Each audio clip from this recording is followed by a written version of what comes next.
નમસ્કાર, હું Rinku Prajapati public India ન્યૂઝમાં આપનું સ્વાગત કરું છું। શરૂઆત કરીએ આજના સમાચારની। એમફિલની વિદ્યાર્થિનીની છેડતી કરનાર ગાઈડને 3 વર્ષની સતત કેદ।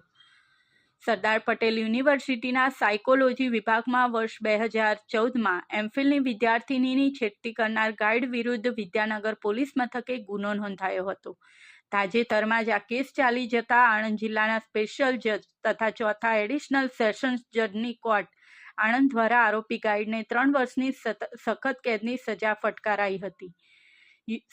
સરદાર પટેલ યુનિવર્સિટીના સાયકોલોજી વિભાગમાં વર્ષ 2013-14માં એમફિલ માટે એક વિદ્યાર્થિનીએ પ્રવેશ મેળવ્યો હતો। તેણીને એમફિલના થીસીસ માટે ગાઈડ તરીકે આણંદની ચંદ્રમૌલી સોસાયટીમાં રહેતા ડૉક્ટર લક્ષકુમાર રવિશંકર યાજ્ઞિક ઉંમર વર્ષ 62ની ફાળવણી થઈ હતી।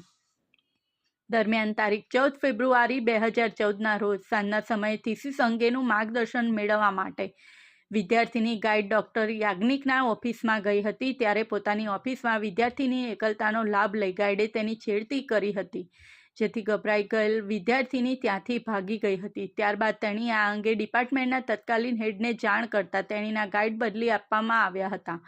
આ અંગે તેણીએ એસપી યુનિવર્સિટીના તત્કાલીન વાઇસ ચાન્સેલરને મૌખિક રજૂઆત કરી હતી। જોકે વીસી દ્વારા વિદ્યાર્થિનીના પતિ સાથે ગેરવર્તણૂક કરવામાં આવી હોવાના આક્ષેપ તેણીએ લગાવ્યા હતા। તેમજ યુનિવર્સિટીના વુમેન સેલમાં પણ ફરિયાદ કરી હોવા છતાંય વુમેન સેલ દ્વારા સહકાર આપવામાં ન આવ્યો હોવાનું પણ ઉમેર્યું હતું, જેથી અંતે તેણીએ વિદ્યાનગર પોલીસ મથકે તારીખ 22 સપ્ટેમ્બર 2014ના રોજ ફરિયાદ નોંધાવી હતી।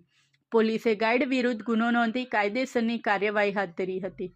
આ કેસ તાજેતરમાં આણંદ જિલ્લાના સ્પેશિયલ જજ તથા ચોથા એડિશનલ સેશન્સ જજની કોર્ટ આણંદમાં ચાલી ગયો હતો, જેમાં કોર્ટે મૌખિક અને દસ્તાવેજી પુરાવાઓ, વકીલની દલીલોને ધ્યાને લઈ જજે જે.આર. પંડિત ગાઈડ ડૉક્ટર લક્ષકુમાર યાજ્ઞિકને તકસીરવાન ઠેરાવી 3 વર્ષની સખત કેદની સજા ફટકારી હતી, તેમજ ₹5000નો દંડ કરી દંડની રકમ ભોગ બનનારને વળતર પેટે ચૂકવવા હુકમ કર્યો હતો। આ સાથે આજના સમાચારને અહીં સમાપ્ત કરીએ છીએ।